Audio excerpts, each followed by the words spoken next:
Este é o Conexão Futura ao vivo aqui no seu canal Futura e também estamos lá na internet, no nosso site futura.org.br. Basta você acessar aí para saber tudo sobre a nossa programação e assistir ao vivo a nossa programação também na tela do seu computador.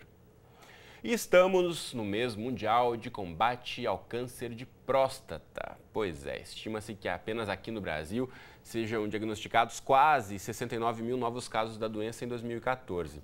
A campanha Novembro Azul pretende conscientizar a população masculina da importância de fazer exames preventivos e visitar o médico regularmente. Lá em Brasília, por exemplo, até o prédio do Congresso Nacional ficará iluminado de azul ao longo de todo o mês para dar destaque a essa questão. Também estou aqui vestindo azul no programa de hoje, apoiando essa campanha. Então vamos discutir como promover a prevenção e desmistificar os cuidados em relação a este, que é o segundo tipo de tumor mais comum entre os homens brasileiros, atrás apenas do câncer de pele. Então, para essa conversa, recebemos aqui no estúdio, do meu lado está o André Cavalcante. Ele é presidente da Sociedade Brasileira de Urologia, seccional aqui do Rio de Janeiro. E também daqui a pouco a gente fala com a Marlene Oliveira, que é presidente do Instituto Lado a Lado pela Vida, que também promove a campanha Novembro Azul. E você em casa, como sempre, também é nosso convidado. Aproveite aí para tirar todas as suas dúvidas. Participe dessa conversa mandando mensagens, comentários, opiniões e dúvidas sobre saúde do homem, sobre cuidados em relação à próstata. Você pode mandar mensagens para a gente pela internet de duas formas. Tem canais abertos de comunicação conosco. O primeiro deles eu mostro para você agora. É o facebook.com/canal Futura Oficial. Esse é o nosso perfil aí na rede social. Você pode baixar aqui, ó, já encontra esse post que colocamos mais cedo aqui, chamando o programa de hoje sobre o Novembro Azul. Então você pode curtir, comentar, compartilhar e deixar registrada aqui a sua questão. Também na internet, aproveite o nosso perfil no Twitter, marque aí a sua dúvida com o perfil @canalfutura, que também está aí em destaque na sua tela. E aqui você também já acha esse tweet sobre o programa Conexão Futura de hoje. Ou ainda, se você não está conectado à internet, mas quer mandar uma pergunta pelo telefone, basta pegar aí e ligar de qualquer parte do Brasil, 0 operadora 21 2273 5020, esses números aí na tela, ó, 2273 5020. Ligações de qualquer parte do Brasil para a gente aqui. Enquanto você manda o seu recado, tira a sua dúvida, eu dou as boas-vindas ao doutor André. Tudo bem, doutor? Bem-vindo à Conexão. É um prazer estar aqui conversando com vocês. Prazer é para a gente ter a honra de recebê-lo aqui, esclarecendo sobre essa questão tão importante. E eu quero já começar colocando na tela para você de casa alguns dados que a Sociedade Brasileira de Urologia passou para a nossa produção, para você ir acompanhando a nossa discussão. Vamos colocar aí que eu vou apresentar e repercutir esses dados aqui com o Dr. André Cavalcante. Então, sobre o câncer de próstata, no Brasil, é o segundo mais comum entre os homens, como eu já disse aqui, atrás apenas do câncer de pele não melanoma. Em 2014, o Instituto Nacional do Câncer, o INCA, estima o diagnóstico de 68.800 casos, ou seja, um novo caso descoberto a cada 7,6 minutos. Em relação aos óbitos, em 2011 foram mais de 13 mil, ou um óbito a cada 40 minutos. Ou seja, a cada 40 minutos um óbito no país por conta desse câncer. É um número muito alto, doutor. 13 mil óbitos por conta do câncer de próstata. Esses outros dados que você passou para a gente também, 16% dos homens têm a chance de ter o câncer de próstata e 4% de chances de morrer por conta dele. Agora, a gente sabe que não há uma prevenção específica. Agora, que cuidados quem está assistindo a gente, seja o homem, seja o familiar desse homem, pode ter em relação à próstata? Bom, primeiramente é conseguir fazer um diagnóstico do câncer de próstata o mais precocemente possível. Então, a gente sabe que quando o câncer de próstata ele é diagnosticado na sua fase inicial, um tumor que a gente chama de localizado, a chance de cura pode ser superior a 90%. Localizado porque quando diagnosticado precocemente ele ainda não teve... Está restrito ao órgão. Está restrito apenas à próstata, não se espalhou pelo corpo, como popularmente se diz. Exatamente. Diferentemente, quando esse tumor ele é diagnosticado numa fase mais avançada, as chances de cura diminuem drasticamente ou mesmo elas vão ser zeradas. Na verdade, você pode chegar ao ponto de fazer um diagnóstico apenas dando possibilidade para esse paciente de cuidados paliativos e não mais curativos. Então, primeira mensagem do câncer de próstata: o homem tem que procurar o médico rotineiramente, fazer os exames. O câncer de próstata, nas suas fases iniciais, ele não dá qualquer tipo de sintoma. Então, o homem não sente absolutamente nada. E essa é a velha pegadinha, aquela armadilha, né? Não estou sentindo nada, não preciso ir ao médico. E aí é o problema. Sim, eu acho que essa questão de não ir ao médico é uma coisa muito cultural da população masculina. Muito mais ampla do que apenas a questão do câncer de próstata, né? Em geral, os homens não vão ao médico, não têm esse hábito, já falamos sobre essa questão aqui no Conexão, né? Normalmente vão quando tem algum problema já mais grave ou são levados pela esposa ou pelos familiares. É muito comum a gente ver o homem chegando ao urologista para fazer o diagnóstico de algum problema prostático ou de mesmo outras queixas, levados pela esposa, muito comum hoje, levado pelos filhos, tanto filhas como filhos, né? Ou seja, parece que a população mais jovem, a juventude, ela está com isso mais desmistificado. Então, com certeza, a gente vai ter menos problemas para o futuro. Mas talvez a geração que a gente tenha aqui, que a gente conviva hoje na população de risco para o câncer de próstata, que é basicamente a população acima dos 40 anos de idade, principalmente acima dos 50 anos de idade, a gente ainda tem algum tipo de preconceito em relação a essa visita anual ao urologista. Muito bem, importantíssimo a gente discutir essas questões. Eu quero mostrar para você de casa o site da campanha Novembro Azul. Como eu falei aqui, a campanha aqui promove essa discussão de você refletir, falar sobre os cuidados da saúde do homem, principalmente em relação ao câncer de próstata. Você já viu aqui no site da campanha este bigode. Pois é, uma campanha que começou no exterior, lá na Austrália. Inclusive chamam de Movember, né? O mês de novembro, que em inglês é November.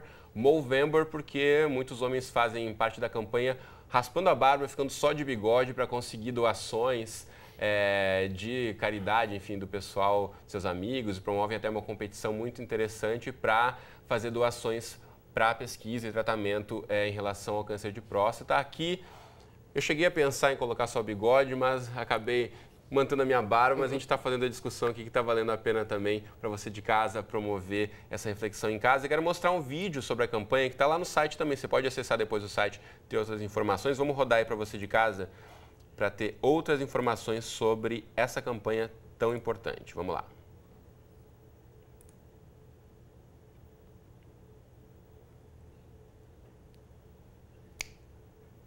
O play ainda não está acontecendo, programas ao vivo têm essas questões, mas vai rolar o vídeo daqui a pouquinho, ó. Tá na tela para você de casa, vamos lá.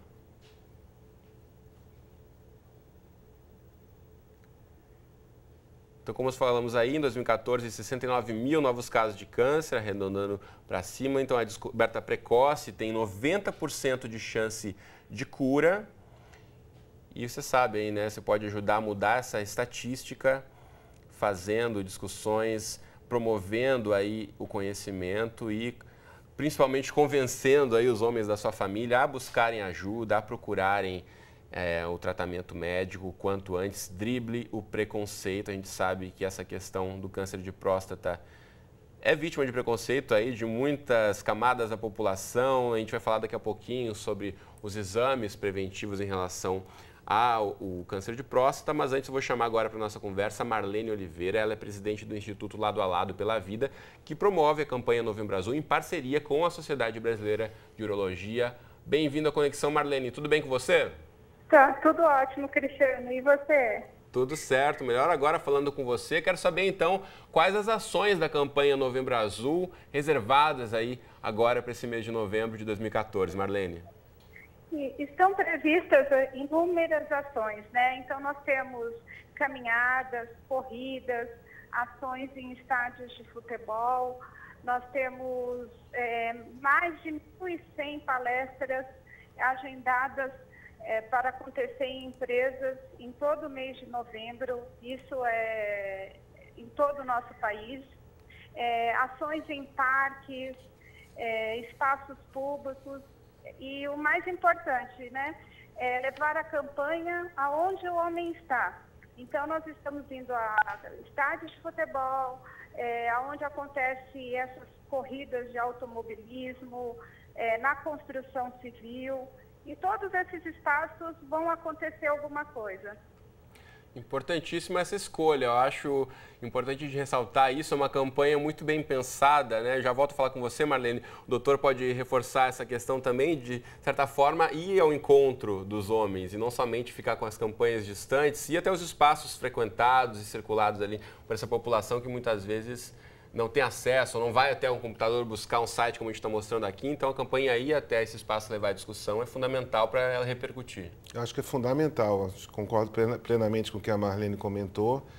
No momento que você vai a esse homem no seu local, onde, principalmente territórios que são territórios teoricamente masculinos, eu acho que você ajuda a desmistificar, né? Você traz para perto dessa população a discussão e não simplesmente esperar que ela vá buscar a informação, ou seja, a importante ação da campanha é justamente levar de forma massificada a informação para todo o Brasil. Acho que esse é, sem dúvida, o ponto alto. Vou aproveitar e já mostrar aqui também o site do Instituto Lado a Lado pela Vida, que é representado pela Marlene, onde você pode ter outras informações aí sobre as ações dele, inclusive sobre a campanha Novembro Azul. Agora, você já consegue fazer um paralelo desde o início da campanha aqui no país, Marlene, de que forma tem repercutido mais, né? Eu acho que a gente percebe, de certa forma, como o doutor falou no comecinho, as novas gerações quebrando um pouco os preconceitos, discutindo um pouco mais sobre saúde do homem. Sim, uma das coisas muito importantes ressaltar é o papel da família e da mulher. A mulher, ela tem um papel fundamental na saúde masculina, porque é ela que agenda as consultas, é ela que insiste para que o homem vá ao médico. Hoje você tem os filhos atuando muito, fazendo com que o homem ele tome um pouco de consciência e cuide um pouco mais da sua saúde. Então, o nosso foco na campanha é envolver a família. E a campanha, em novembro, nós focamos no câncer de próstata, mas durante todo o ano nós focamos na mudança de hábito da população, porque um dos objetivos do Instituto Lado a Lado é fazer com que o homem, ele cuide ele não é só uma próstata, né? Ele tem uma saúde inteira aí para cuidar. Então, durante o ano a gente insiste que o homem começa a fazer alguns exercícios físicos, pare com sua vida sedentária e outros cuidados que o doutor André pode falar bem mais aí do que eu. Sem dúvida. Marlene, eu volto a falar com você daqui a pouquinho, que eu quero aproveitar exatamente que você levantou essa questão dos hábitos para apresentar os fatores de risco para o câncer de próstata. A gente tem mais uma cartela que preparamos aí para você de casa e acompanhando a nossa discussão e podendo, a partir do visual, também reforçar essas informações. Então, vamos lá. Os fatores de risco para o câncer de próstata são principalmente a idade, já que 62% dos casos são de homens a partir dos 65 anos. A existência de casos na família também deve ser levada em conta. Existe maior incidência entre os homens negros.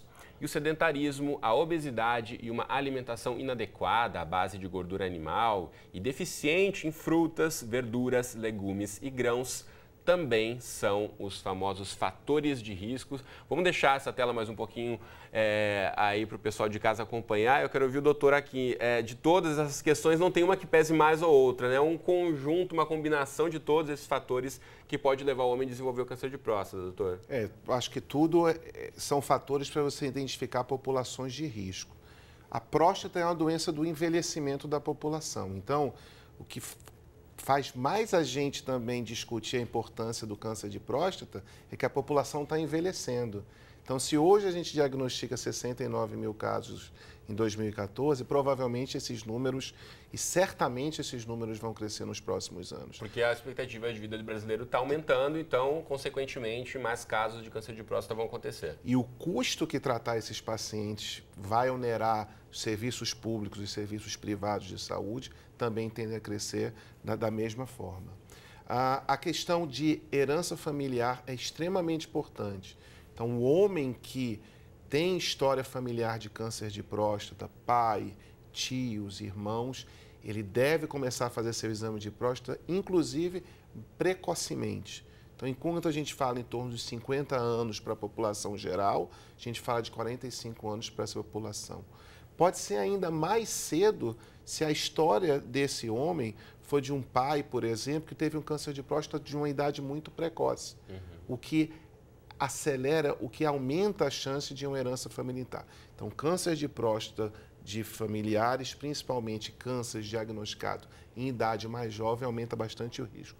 População negra, você também falou, tem um risco maior e um risco, inclusive, de uma doença mais agressiva. Isso vem de estudos realizados basicamente... Qual a explicação para isso, doutor? Herança genética. Então, é uma questão populacional. Isso foi bem definido nos estudos com afrodescendentes dentro dos Estados Unidos. E aqui no Brasil se repercute também. Também. A alimentação é um fator importante. Apesar de se falar muito em determinadas reposições de vitamina, como selênio, licopeno, vitamina E, ainda a gente não tem na literatura estudos que confirmem que essas reposições são importantes. A gente tem até alguns estudos que falam contra a reposição de determinadas vitaminas para o câncer de próstata. Mas o que a gente sabe na literatura é que a alimentação saudável é importante. Diminuir o número, a quantidade de consumo de gorduras animais, extremamente importante. Comer frutas, evitar sedentarismo, atividade física, tudo isso a gente já tem alguma evidência na literatura médica para falar. E vai acabar influenciando, na verdade, na prevenção, uma saúde mais plena e não somente na questão do câncer de próstata, como outros tipos de câncer também, outros problemas cardíacos, a questão da alimentação e do sedentarismo principalmente. Agora, uma questão, doutor, que sempre se fala em câncer de próstata, se fala em consumir mais alimentos com licopeno, o tomate, né? Exatamente. De fato, comer mais tomate pode ajudar na prevenção do câncer de próstata? Como eu te falei, não existe nenhum estudo na literatura que mostre que o licopeno, a reposição de licopeno ou de outros carotenos, tem um fator positivo sobre a prevenção do câncer de próstata. Tá? Então, a gente não tem evidência científica que nos faça prescrever para um paciente a utilização desse tipo de reposição. Faz também comer um tomatinho, uma saladinha, uma alimentação leve e saudável. Tem outro estudo também que falou de selênio e falou de vitamina E. Inclusive, houve uma pequena diferença positiva em prol do câncer na reposição da vitamina E. Você vê como as coisas são interessantes. Quando fizeram um estudo científico para realmente ver o impacto, se viu que os pacientes que tinham reposição de vitamina E tinham maior risco de câncer de próstata. Então, de uma forma pequena, em vez de prevenir... Não, mas em vez de fazer uma reposição de vitaminas, pensar sempre, né? Ter um ponto de partida de uma alimentação saudável, Exato. Com certeza vai ter um fator positivo para a sua saúde. Eu quero registrar já aqui a participação do Marcelo Inácio pelo Facebook. Obrigado, Marcelo. Ele é lá de Ibirajuba, em Pernambuco. Muito bem, continue assistindo Conexão. Valeu pela companhia. Ele registra aqui que é um assunto muito importante, uma grande iniciativa da Sociedade Brasileira de Urologia. E continue assistindo e repercutindo essas questões e promovendo a saúde dos homens também. Marcelo, você de casa ainda pode mandar a sua dúvida aí, ainda dá tempo de participar aqui do Conexão pelo Twitter, pelo Facebook ou pelo telefone. Tem várias questões aqui em relação à prevenção e o doutor falou um pouquinho sobre os exames. Então vamos lá, os exames para diagnóstico de problemas na próstata é o PSA e o exame de toque. Exatamente. Os dois são complementares, um não substitui o outro, doutor? Então, os dois são complementares, um não substitui o outro, e é importante que o diagnóstico, porque o que fazer o exame leva? Leva a dar ao médico uma suspeita da presença de um câncer de próstata. E vai fazer com que o urologista indique a realização de um exame chamado biópsia prostática. Então, é o conjunto do PSA e do toque que vai nos dar isso, vai nos dar essa indicação. Há casos onde você tem um PSA extremamente alto, que você vai indicar uma biópsia mesmo com um toque normal. E há outros casos que você tem um PSA mais baixo e que você tem um toque alterado e você acaba indicando também a biópsia. Então, é o conjunto dos dois. É claro que o médico ele pode utilizar de outros exames para chegar de uma forma mais refinada ao diagnóstico. Por exemplo, um exame que se usa bastante atualmente é a ressonância.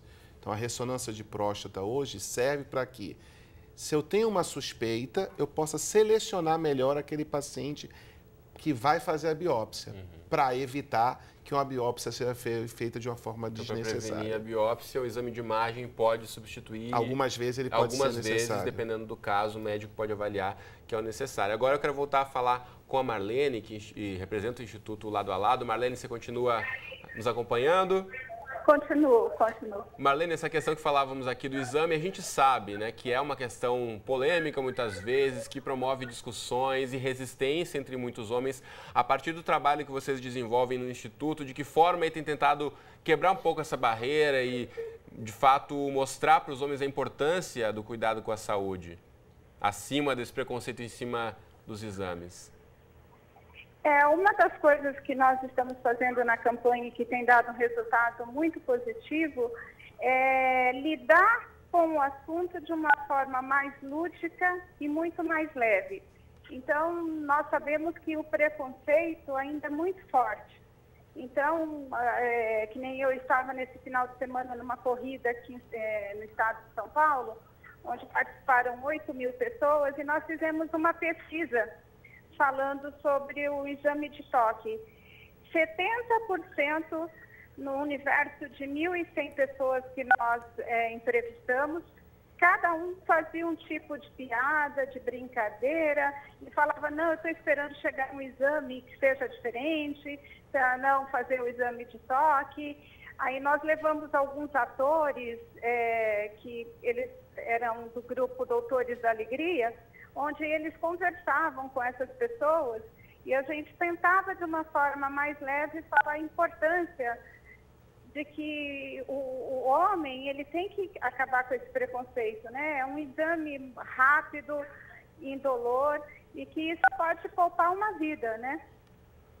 Sem dúvida. O doutor pode falar mais sobre isso, é um exame que dura segundos, né, doutor? Segundos, é um exame rápido, é um exame que não é tão desconfortável. A maioria dos homens que faz o exame de toque pela primeira vez, ele vem e acha o exame menos desconfortável do que ele imaginava anteriormente, até por todo esse folclore que é feito, toda essa mistificação do problema.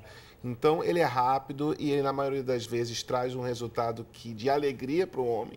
Quer dizer que ele não tem nada, que você precisa visitar seu médico apenas daqui a um ano. Como eu digo, te dei um prazo de validade aí para um ano, volta daqui a um ano, curte sua vida sem medo e sem problemas. Muito bem, aqui mostrar mais uma vez então o site da campanha Novembro Azul, vamos colocar na tela para você de casa buscar outras informações. E Marlene, chama o pessoal então para acompanhar aí a partir do site, buscar as informações de toda essa série de ações que a campanha promove nesse mês de novembro, né?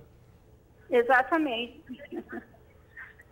Muito bem, tem corridas, tem outros eventos aqui. É importante o envolvimento de todos nessa campanha, né? Porque é uma campanha onde nós temos que envolver toda a população e em todos os setores da população. Muito bem, então, Marlene Oliveira, muito obrigado por ter participado aqui do Conexão Futura conosco e um bom Novembro Azul para todos nós. Eu agradeço a oportunidade e o espaço que vocês abriram para a gente discutir esse tema. Muito bem, valeu Marlene, um abraço. Quero aproveitar aqui e registrar também a questão do Erasmo pelo Twitter. Obrigado, Erasmo, pela participação. Agora ele traz uma questão que eu quero que o doutor repercuta, que a gente tem um minutinho antes de encerrarmos, mas que deve ser a dúvida de muitos homens, então vamos lá. Meu pai tem 55 anos e não fez o exame justamente pelo preconceito por conta do exame de toque. E o Erasmo pergunta, teremos futuramente um substituto para esse exame, doutor? Ainda não, tá? Hoje, o que a literatura médica fala é que o homem deve fazer o toque e o exame de PSA. Então não tem outra forma de diagnosticar. Se tiver um problema na próstata, sim, é essa composição de essa exames. composição. O futuro próximo é a melhora de outros marcadores mais eficientes do que o próprio PSA. E isso com certeza vai aumentar a chance de você fazer o diagnóstico, vai diminuir a necessidade de biópsias feitas de uma forma desnecessária e vai selecionar melhor aqueles pacientes com maior ou menor risco de falecerem pelo câncer, o que vai dar para a gente a possibilidade da gente customizar um tratamento mais eficiente. Muito bem. Então, o refinamento do exame do PSA, o exame de sangue, agora o exame do toque, de fato, você tem que encarar essa, enfrentar, deixar o preconceito de lado e pensar mais na sua saúde, no seu bem-estar. Só para encerrar, doutor, então, a partir dos 40 anos, anualmente, o homem deve procurar, a partir dos 50? 50 anos. 40 se tiver caso na família. 45 se tiver caso na família. O que eu falo é o seguinte, a partir dos 40 anos, o homem deve pensar em câncer de próstata. Buscar informações, ver se ele se enquadra em algum fator de risco, onde ele necessite fazer um exame mais precoce ou não. Muito bem, então outras informações no outro site que eu coloco para você também, para você ter aí uma gama de oportunidades e opções na internet. Procure aí no site da Sociedade Brasileira de Urologia, que é o sbu.org.br. Tem vídeos sobre uma série de doenças urológicas. E a campanha Novembro Azul também, o sbu.org.br/público é para as informações abertas aí à população, tá certo? Doutor André Cavalcante, muito obrigado, foi um prazer recebê-lo aqui. Foi todo meu. E um bom prazer, um bom Novembro Azul para todos nós. Para todos nós, com certeza. Muito bem, antes da gente encerrar, eu lembro a você de casa que vai ao ar hoje às 9 horas da noite, o último episódio do Sala Debate Especial Juventude e Educação, esse programa que faz parte da nossa programação especial sobre o Exame Nacional do Ensino Médio, já que 8.700.000 pessoas devem fazer as provas neste sábado e domingo, dias 8 e 9 de novembro. Ao longo de todo o ano de 2014, o Futura tem acompanhado a rotina de quem está se preparando para o Enem, com uma websérie, com séries de entrevistas aqui no Conexão e reportagens especiais também lá no Jornal Futura. Então, todas essas informações sobre o Enem você encontra no nosso site especial que vai aparecer aí para você, futura.org.br/Enem no Futura. Recado dado, eu espero você aqui então de segunda a sexta ao vivo às 2h30 da tarde, nas nossas representações 00:30 e 7h30 da manhã, ou então qualquer hora do dia e da noite lá no site do Futura. Um abraço para você e até a próxima.